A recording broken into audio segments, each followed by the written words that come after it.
Bom dia, bom dia, bom dia. Mais um Morning Call, o que esperar do mercado hoje? Eu sou o professor Wagner aqui da Francesca Educação Financeira e todos os dias a partir das 5h50 da manhã nós estamos aqui para falar sobre o fechamento de mercado no dia anterior e trazer também as principais notícias que podem impactar o mercado financeiro no dia de hoje, tanto no âmbito político, econômico e corporativo. Então, muito obrigado pela sua companhia. Não esqueça aí, deixa seu like, se inscreve no canal, compartilha esse conteúdo, assim o YouTube entende que é um conteúdo relevante e entrega isso de forma gratuita a cada vez mais pessoas. Também, se você quiser, acessa um dos nossos grupos de WhatsApp, onde você recebe esse material também em PDF antes das 7 horas da manhã. Ontem, finalmente tivemos aí um dia de altas para o índice Ibovespa após uma semana bem conturbada, né, até a quarta-feira. Só relembrando, hoje, dia 20 de agosto, então, de 2021, olhando aí para fechamento de ontem, dia 19, apesar de toda a cautela de grande oscilação no mercado no dia de ontem, para o índice Ibovespa aí, tivemos um dia um pouco mais tranquilo, após quedas consecutivas, o índice fechou em leve alta, mas obviamente com os investidores ainda muito cautelosos. A perspectiva aí de queda das commodities, mas a continuidade da crise fiscal e política, né, deixa esse pezinho atrás aí dos investidores, mas boa parte das quedas se acredita aí que tenha chegado ao seu fundo, né? E aí a partir disso, então, o índice Ibovespa consegue voltar a trabalhar numa perspectiva aí de novas altas. Relembrando, o mercado é soberano, óbvio, mas existe aí essa possibilidade olhando aí para números e para análise gráfica de forma geral, trazendo novas perspectivas então para o índice Ibovespa. Ontem também, olhando aí para fora, nós tivemos lá nos Estados Unidos a divulgação aí dos pedidos de seguro-desemprego, que veio abaixo da expectativa, favorecendo o mercado e obviamente aí ampliando a ideia do Federal Reserve após divulgação da ata do FOMC durante a semana, né, dessa retomada e também trazendo certa perspectiva aí de possibilidades em relação à redução de estímulos, mas não foi também tão grande essa redução no seguro-desemprego lá nos Estados Unidos, então se aguarda obviamente aí novos dados da economia norte-americana para um panorama geral mais fácil aí de ser interpretado. Continuando aí na Ásia, nós tivemos aí as bolsas asiáticas sendo fortemente afetadas, principalmente por conta da variante Delta, que tem preocupado a Ásia e Europa e também os Estados Unidos em forte aspecto nesse sentido, e óbvio também pela tentativa de controle de diversos setores e também a questão da pressão sobre o preço das commodities lá na bolsa de Dalian na China, né? A China vem tentando, além de controlar alguns setores voltados principalmente à tecnologia, como vimos recente, a questão da internet, que é um outro setor que o governo chinês tem tentado controlar bastante aí nas últimas semanas, e vemos aí nos últimos meses a tentativa aí de impor um preço mais baixo no minério de ferro, inclusive aí percebemos essas baixas consecutivas, prejudicando também os exportadores, no caso aqui, como o Brasil, principalmente, companhia Vale, e isso também fortalecendo aí essa força na China, mas ao mesmo tempo aí fazendo com que as bolsas asiáticas aí também fiquem comprometidas. Na Europa, ontem tivemos um dia de quedas bem acentuadas, que a gente vai ver isso na prática ali daqui a pouquinho, principalmente aí com o reflexo ainda da ata do FOMC, né? Lembrando, foi divulgado na quarta, as bolsas europeias elas fecham um pouco antes ali por questão de fuso horário, e boa parte aí das perdas então ficaram para o dia de ontem, e um medo, um receio aí da Europa como um todo de esse recuo do Federal Reserve em relação aos estímulos econômicos contagiar também outros bancos centrais, ou simplesmente, né, que com certeza um dos dois deve acontecer, acaba também afetando aí indiretamente as demais economias. Menos estímulos aí dos governos norte-americanos aí através do Banco Central norte-americano certamente impacta em outras situações indiretamente, mas pode levar também diretamente então a essa perspectiva de outros bancos centrais, o que seria uma preocupação ainda maior para essas economias e para a retomada pós-pandemia da Covid-19. Olhando um pouquinho então aí para a perspectiva daquilo que nós tivemos ontem, vamos olhar então para números de fechamento do dia 19, índice Bovespa então depois de quedas consecutivas desde a segunda-feira, inclusive com fortes quedas, teve aí uma alta de 0,45% e retornou aí ao patamar de 117.165 pontos, chegando aí próximo da estabilidade no ano, né? Chegando próximo então aí de um 0 a 0, óbvio, já estamos aí no segundo semestre, mas tivemos forte volatilidade aí na semana.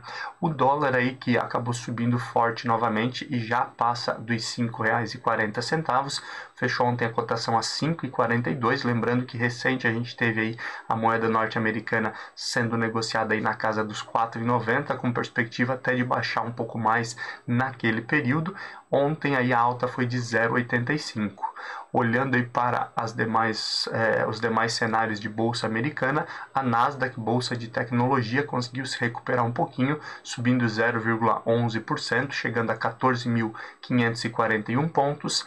O mesmo aconteceu com o índice S&P 500, após, obviamente, aí, investidores digerirem um pouco mais a perspectiva aí do Federal Reserve, depois da ata do FOMC, e o S&P subiu 0,13 a 4.405 pontos. Dow Jones, aí, que pega mais a parte de indústrias, acabou ainda tendo um reflexo de queda, caiu 0,19% a 34.894 pontos. Já quando partimos para a Europa, o tombo aí sim foi bem grande por conta do reflexo aí da ata do FOMC, como a gente já falou lá na abertura. O euro aí subiu 0,71% e chegou a R$ 6,34. Euro também que estava mais controlado internamente. E quando olhamos para as bolsas, tivemos aí períodos desde o início da manhã com próximo de 2% aí de queda nas bolsas europeias. Algumas se recuperaram um pouco mais rápido, mas em números gerais o DAX na Alemanha fechou em queda de 1,25% a 15.765 pontos. O CAC na França caiu 2,43% a 6.605 pontos e o Reino Unido aí ele caiu 1,54% a 7.058 pontos.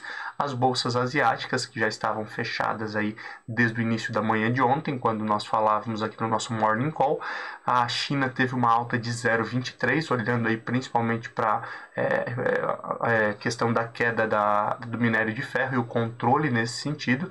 Fechou então ontem a 14.487 pontos e o Japão caiu 1,10% a 27.281 pontos. Olhando aí para o cenário de cripto, que vínhamos aí com quedas consecutivas aí durante a semana, ontem foi um dia de alta, onde o Bitcoin aí subiu 4,66% e o Ethereum subiu 5% aí, fechamento de ontem, então dia 19, também aí com perspectiva aí de novos ativos, fundos de investimento também e especialistas olhando aí para a carteira de grandes clientes, diversificando e talvez adentrando um pouco aí nesse cenário de criptoativos, fez com que também o mercado aí fosse favorável para as criptomoedas. Petróleo futuro, esse continua despencando aí durante os últimos dias, né? Tivemos bastante oscilação, lembrando aí os principais pontos, a possibilidade aí de ampliação de oferta, o que acaba gerando aí, de acordo com uma demanda menor, um preço menor também, e principalmente aí a variante Delta, que preocupa bastante aí e tem feito com que diversos países aí retomem medidas restritivas, né? Ou de distanciamento social, ou chegando ao ponto como aconteceu aí na Nova Zelândia, que nós falamos ontem também, que decretou aí lockdown novamente, tudo isso pressionando então o preço das commodities. O Brent ontem fechou a $66,53, enquanto o WTI caiu também e fechou a $63,69, negociação aí de petróleo futuro ontem. O índice S&P 500 VIX, que havia disparado aí durante a semana, subindo 11% num dia, 20% no outro, ontem aí foi mais ameno aí com os investidores digerindo aí essas mudanças do Federal Reserve e subiu 0,46% a 21,67 pontos. Ainda está em um patamar aí considerado difícil de medir essa volatilidade, esse risco do mercado de ações, mas aí começando a controlar talvez um pouco esse cenário de receio aí após perspectiva de redução de estímulos lá por parte do governo norte-americano. Olhando ainda para metais futuro, agora o ouro futuro ontem fechou aí a negociação aí de $1.780,02 a onça, alumínio futuro subindo, chegando ontem, chegando a $2.543,25 e o ferro refinado aí estabilizando aí negociação futura a $160,38 após as fortes quedas, como a gente falou aí, do minério de ferro que nós tivemos no dia de ontem. Tá?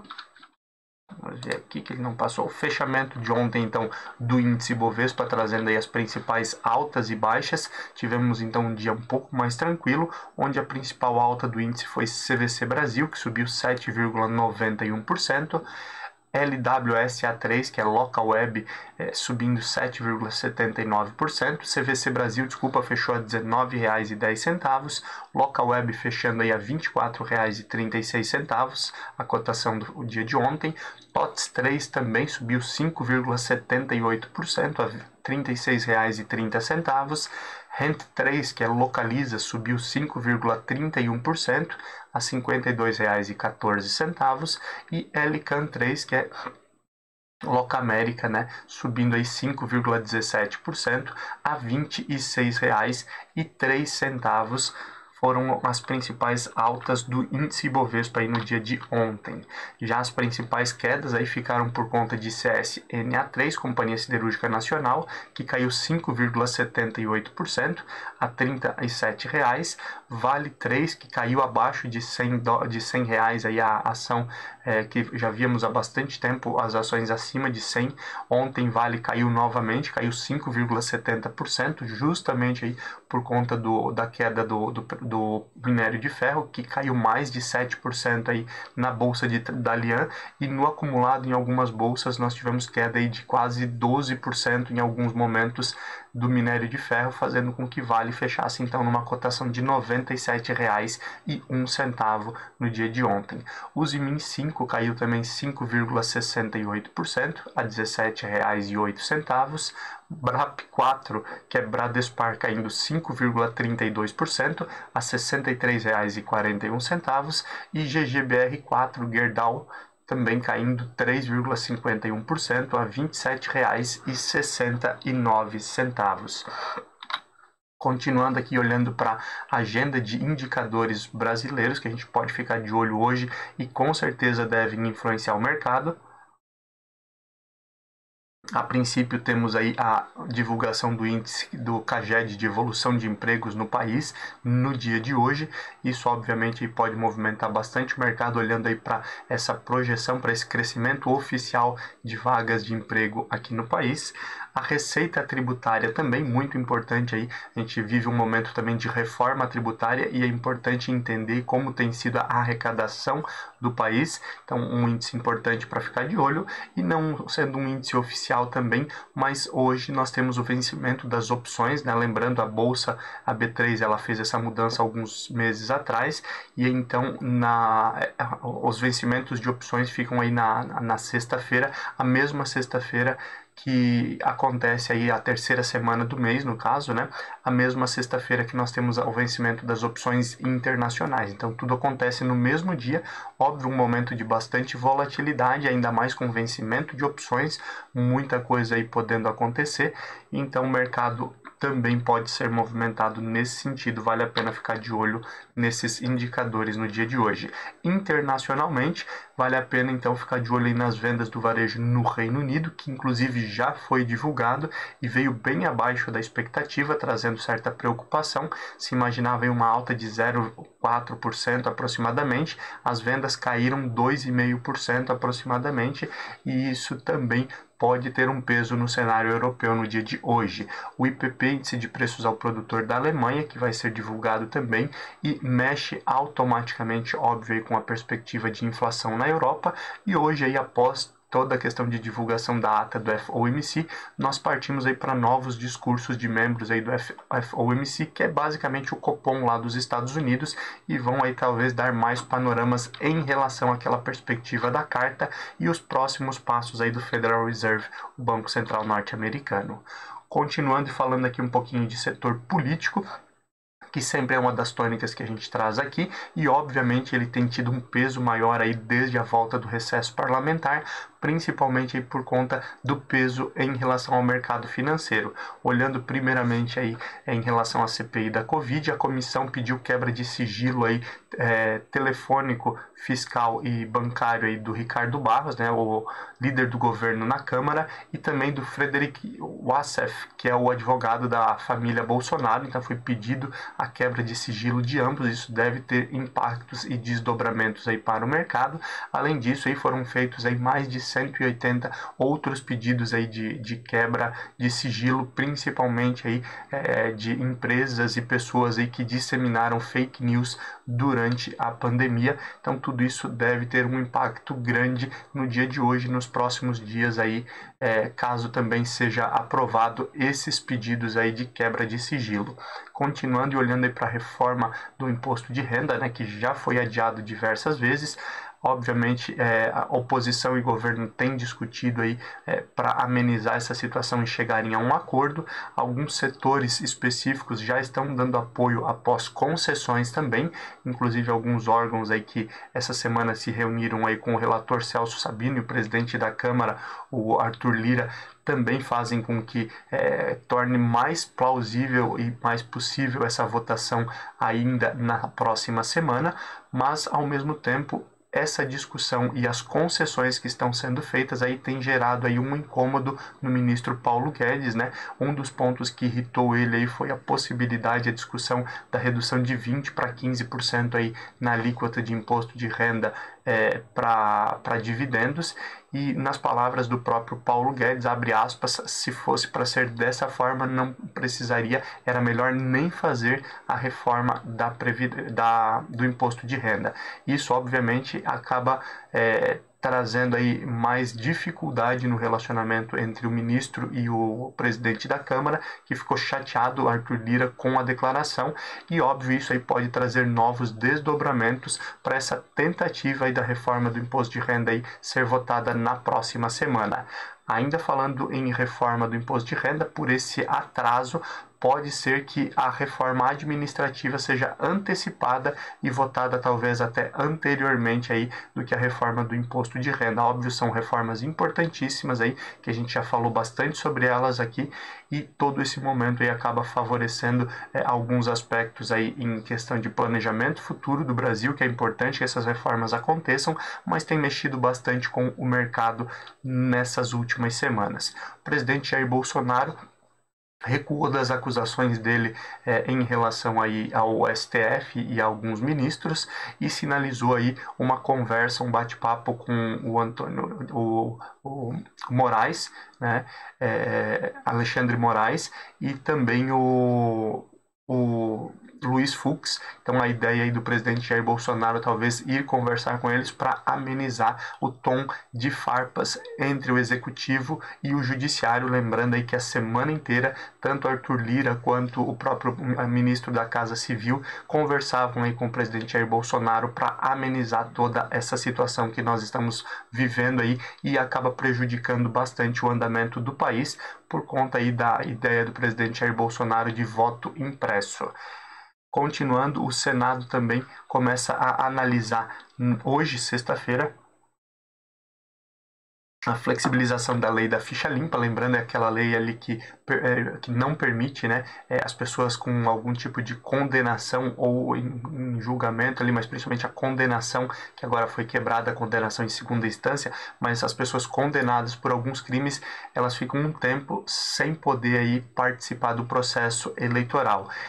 No ano passado, final do ano, se não me falha a memória, em dezembro, o ministro Cássio Nunes, ele, em sua interpretação, permitiu aí que houvesse uma mudança, uma flexibilização nessa lei, principalmente aí em relação à contagem do prazo aí de inelegibilidade, e o Senado então começa a analisar e discutir isso hoje. A princípio, o Senado diz que é contrário aí a essa flexibilização, mas óbvio, muita coisa pode acontecer e a gente fica de olho nesse sentido também. Fechando o nosso tema de política aqui, o presidente Jair Bolsonaro, na noite de ontem, ele fez um pedido aí numa tentativa aí, entrando com um pedido para que o STF não possa abrir nenhum inquérito sem o aval do Ministério Público. Então, tirando aí boa parte do poder do Supremo Tribunal Federal, e um dos pontos aí que leva o presidente Jair Bolsonaro a isso é justamente aí as últimas tentativas de ministros do STF de abrirem inquérito contra o atual presidente. Aguardamos cenas dos próximos capítulos e isso com certeza mexe com o mercado no dia de hoje e também talvez no início da próxima semana. Entrando um pouquinho aqui para a gente falar sobre economia, e esse é um ponto aí que obviamente aí tem mexido bastante com o mercado, volatilidade na renda variável, uma perspectiva maior de juro futuro, acompanhado obviamente da inflação, faz com que mude bastante o cenário em relação a investimentos e o cenário de mercado financeiro como um todo aqui no país. Falando um pouquinho aí do presidente do Banco Central, Campos Neto, ele ressaltou que o Banco Central fará o necessário para atingir a meta da inflação. Óbvio, a gente sabe aí que a meta da inflação é muito difícil de ser alcançada nesse ano, teríamos que ter aí uma deflação basicamente aí, para que a gente alcançasse aí, pelo menos, para que não ultrapassasse o teto da meta, mas pensando aí para 2022 e essa continuidade de 2021 até 2022, existe então uma perspectiva maior, talvez, do Banco Central aí continuar o seu aumento mais forte de taxa de juros para controlar essa inflação e chegarmos aí a um nível de tranquilidade em relação à meta para 2022.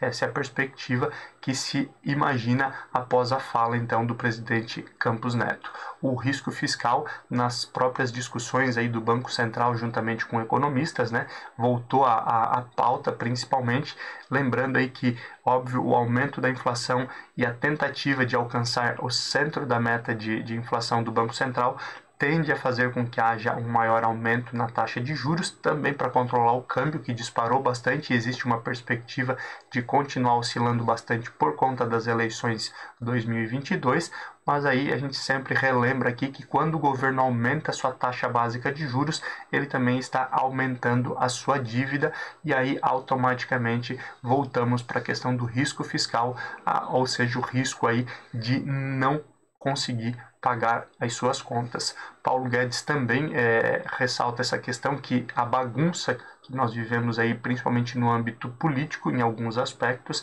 ela fez com que o juro futuro disparasse também por conta desse risco fiscal que é apertado pelo risco político. Lembrando, a gente já falou aqui, existe aí uma perspectiva aí, inclusive do próprio Tesouro já negociando títulos públicos federais pré-fixados na casa dos 2 dígitos, né? Algo que a gente imaginava que não veria novamente tão cedo. Ainda falando em Tesouro Direto, então a expectativa de ampliação da renda fixa pode garantir aí um caixa de R$1 trilhão ao Tesouro ainda em 2021, ou seja, entrando 2022 num momento de bastante volatilidade do mercado, também acompanhado pela volatilidade política e das eleições, que a gente já falou aqui. Isso daria um colchão maior aí para passar por essa estabilidade, olhando então para o Tesouro.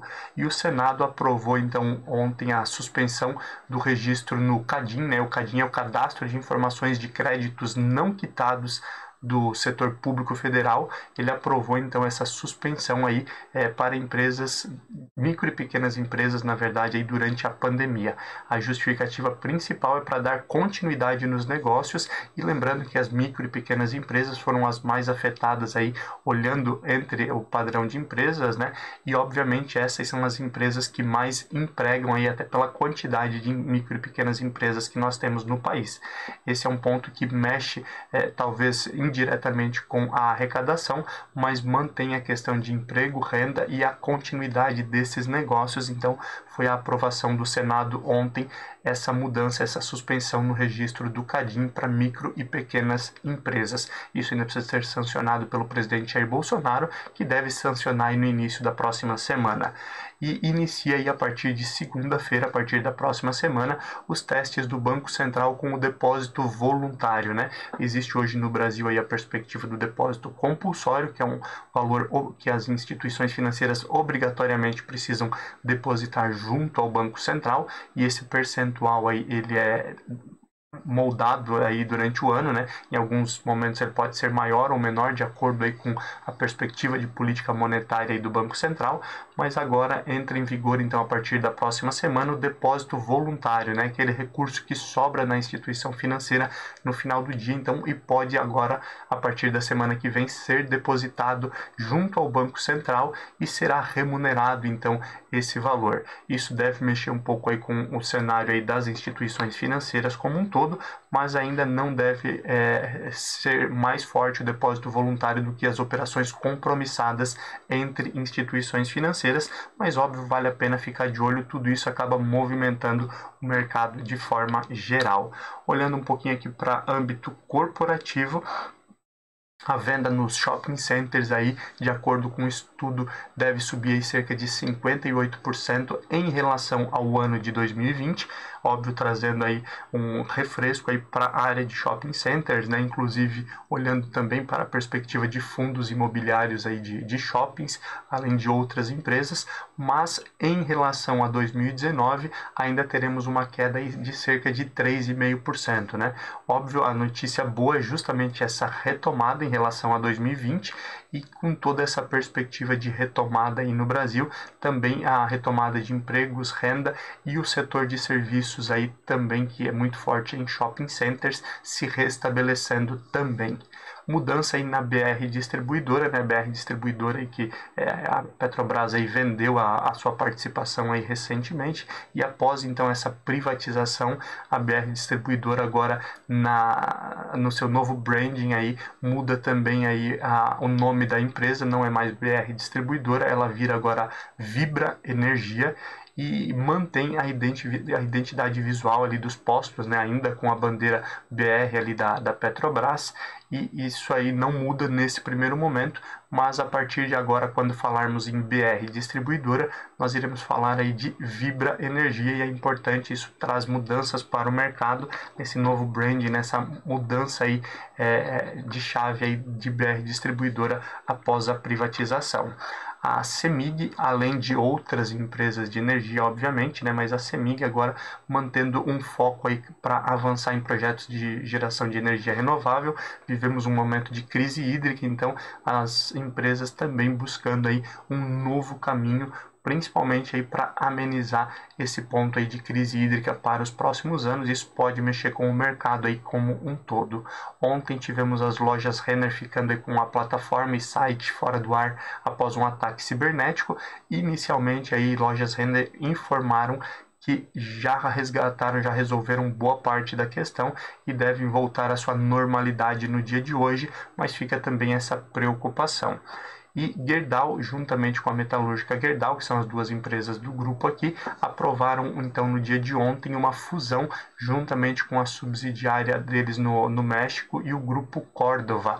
Isso também pode mexer no mercado. Gerdau e metalúrgica Gerdau, que aproveitando principalmente o resultado aí que tiveram aí com alta de dólar e alta do minério de ferro como um todo, estão aí com diversos projetos de investimento e agora também aprovando então essa fusão que pode aí melhorar a receita da companhia. E ontem a gestora Pátria vendeu aí cerca de 21% da sua participação na Aliar para um outro fundo de investimento, Aliar voltado também ao setor de saúde, né? Lembrando, esse é um setor aí que tem crescido bastante e gerado diversas opções para investimento aí dos investidores brasileiros. Isso não é uma recomendação, não fazemos recomendação de compra ou venda aqui, trazemos apenas notícias. Agora já são 6h20 da manhã, vamos olhar um pouquinho aí para perspectiva de abertura e fechamento de mercado, já temos as bolsas asiáticas fechadas, aonde a China caiu 1,61% a 14.253 pontos. Ainda muito apertado, obviamente, aí, por tudo que a gente sempre fala, tentativa de regulação por parte do governo das empresas na China. Então, esses setores acabam pressionando essa queda da bolsa e, obviamente, o aumento aí dos casos da variante Delta, que a Ásia tem sofrido bastante também. Nikkei no Japão, que também já está fechada, ontem aí tinha vindo de forte queda e hoje aí cai cerca de 1%, 0,98 a 27.013 pontos. As ações aí japonesas chegam às suas mínimas dos últimos 7 meses, né, acumulando forte queda aí na semana. E olhando aí para as principais bolsas globais aí nesse momento, nós também temos aí uma perspectiva de queda, uma queda menos acentuada do que nós tivemos no dia de ontem, mas ainda os mercados com muita cautela por conta da variante Delta e ainda digerindo aí, como a gente já falou, a ata do FOMC lá nos Estados Unidos, né? Os investidores demoram um tempo aí para digerir todas essas informações e assimilarem aí o novo momento. Nesse momento, o DAX na Alemanha cai 0,40, o CAC na França cai 0,30, no Reino Unido a queda também é de 0,30, então menos acentuadas quedas em relação ao dia de ontem, e o pré-market lá dos Estados Unidos também traz uma perspectiva aí de leve queda, tendo aí Dow Jones caindo nesse momento 0,50, 0,40 para S&P 500 e Nasdaq cai quase 0,30. Esse é o momento aí do pré-market lá nos Estados Unidos também. Óbvio, o mercado é soberano, qualquer notícia, principalmente aí quando nós olhamos aí para a perspectiva da divulgação do discurso, de membros do FOMC lá nos Estados Unidos, isso pode trazer uma tranquilidade maior para o mercado, mas qualquer mudança a gente sabe que impacta direta e indiretamente nas bolsas globais. E Bovespa deve seguir as bolsas norte-americanas, lembrando, né, noticiário interno pode potencializar ganhos ou perdas, mas devemos ter um dia com bastante volatilidade também e nesse primeiro momento do dia essa perspectiva de queda. Muito obrigado pela sua companhia, você que nos assiste ao vivo ou posteriormente gravado. Não esqueça, nós temos o nosso grupo de WhatsApp, você pode receber esse material em PDF para consultar a qualquer momento do seu dia. Deixa seu like, se inscreve no canal, bom final de semana e na segunda-feira a partir das 5h50 nós estamos aqui novamente para falar sobre a abertura do mercado e também tudo o que aconteceu no dia de hoje. Bons negócios, tchau, tchau!